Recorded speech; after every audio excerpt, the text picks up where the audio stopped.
नमस्कार, मैं हूं एडवोकेट जितेंद्र दलाल और आप देख रहे हैं मेरा YouTube channel the legal aid. आज की वीडियो में बात करेंगे 2024 की सबसे बेहतरीन जजमेंट के बारे में, जो कि हस्बैंड के फेवर में है, जिसके आधार पर पति को पत्नी को कोई मेंटेनेंस नहीं देना पड़ेगा।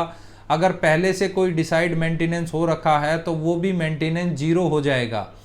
और अगर कोई पत्नी इसमें कमा रही है तो भी ठीक है, अगर पत्नी नहीं कमा रही तो भी उसका मेंटेनेंस जीरो हो जाएगा। वो जॉब कर रही है तो भी उसका मेंटेनेंस जीरो हो जाएगा।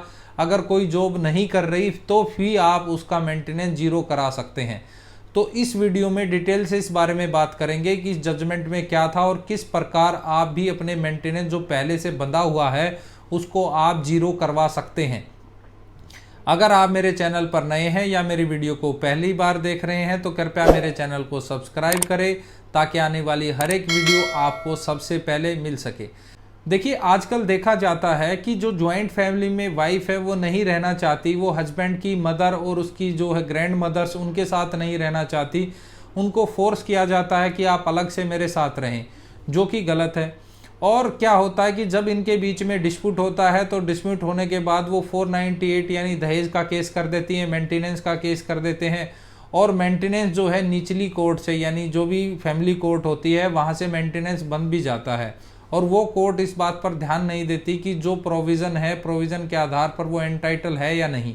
नीचे वाली अदालत यानी फैमिली कोर्ट की अगर मैं बात करूँ तो वहाँ पे मेंटेनेंस के केस में लगभग सभी केसेस में मेंटेनेंस जो है बन जाता है। लेकिन ये जो जजमेंट 2024 की सबसे बेहतरीन जजमेंट है, इसमें क्या था कि जो पत्नी थी वो जो हस्बैंड था उसके माँ और उसकी दादी जी के साथ नहीं रहना चाहती थी, उनको पसंद नहीं करती थी और अपने पति को फोर्स करती थी कि वह जो है उससे अलग रहे। और इसी डिस्प्यूट को लेकर वो जो उनके बीच में डिस्प्यूट हो गया, पत्नी जो है अपने मायके चली गई और मायके जाते वक्त उसने मैसेज किया अपने हस्बैंड को कि जो मैं हूँ आपकी माँ और दादी के साथ नहीं रह सकती, अगर आपको रहना है तो मेरे से अलग रहें। और फिर वहाँ पे जाने के बाद उसने 498 और मेंटेनेंस का केस फाइल कर दिया। तो जो मेंटेनेंस का केस जो फाइल किया तो उसमें क्या हुआ कि हस्बैंड को 30,000 रुपये पत्नी को मेंटेनेंस देना था और 15,000 रुपये उसके बच्चे को देना था। ये डिसाइड किया फैमिली कोर्ट ने, जो कि अक्सर फैमिली कोर्ट है वह डिसाइड कर ही देती हैं। आप निचली अदालत में जब भी मेंटेनेंस का केस फाइल करते हैं तो वहाँ पर आपको मेंटेनेंस मिल ही जाता है। लेकिन हस्बैंड ने क्या किया, इस फैसले के लिए वो अपील में हाई कोर्ट गया। हाई कोर्ट में जब गया तो हाई कोर्ट को उसको अपने सामने ये सारी बातें बताई कि जो मेरी पत्नी है वो बिना किसी कारण की, और एक नाजायज़ डिमांड थी उसकी कि मैं जो है अपनी आपकी दादी और आपकी माँ के साथ नहीं रहना चाहती, एक गलत डिमांड के साथ घर छोड़ के चली गई है। इसके अलावा हमारा कोई डिस्प्यूट नहीं है। उसने जो उसने मैसेज किया था उसको भी कोर्ट का जो फाइल था उसका पार्ट बनाया, उसको कोर्ट फाइल पर लगाया। और जब कोर्ट ने सारे साक्ष्य को देखा तो कोर्ट ने ये पाया कि जो प्रोविज़न है 125(4) 125(4) जो CRPC है उसमें ये लिखा गया है कि जो अगर पत्नी बिना किसी कारण के या किसी नाजायज़ डिमांड के चलते कि वह जानबूझकर पति के साथ नहीं रहना चाहती या अपनी मर्जी से पति के साथ नहीं रहना चाहती, तो वहाँ पर उसको कोई मेंटेनेंस नहीं मिलेगा। इसी एक्ट के आधार पर जो माननीय हाई कोर्ट था, उस हाई कोर्ट ने उस जो 30,000 का जो मेंटेनेंस था पत्नी का, उसके मेंटेनेंस को जीरो कर दिया।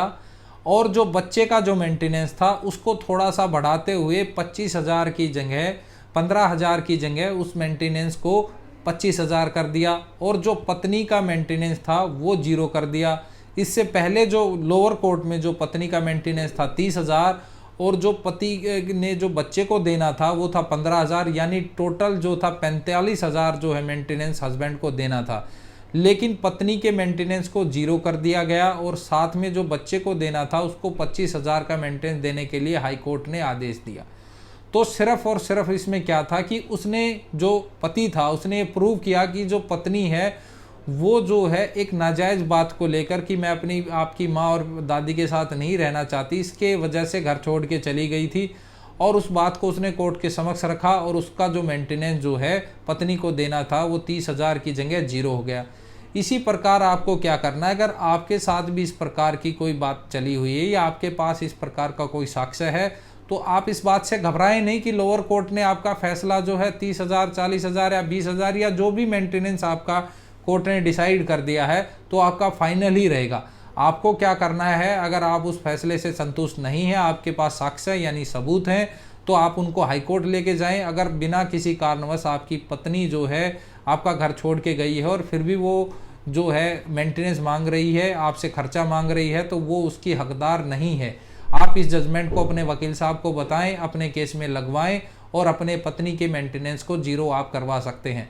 उम्मीद करता हूं कि आपको मेरी वीडियो पसंद आई होगी। अगर आपको मेरी वीडियो पसंद आई हो तो कृपया मेरी वीडियो को लाइक करें, शेयर करें और मेरे चैनल को सब्सक्राइब करें। जय हिंद, जय भारत।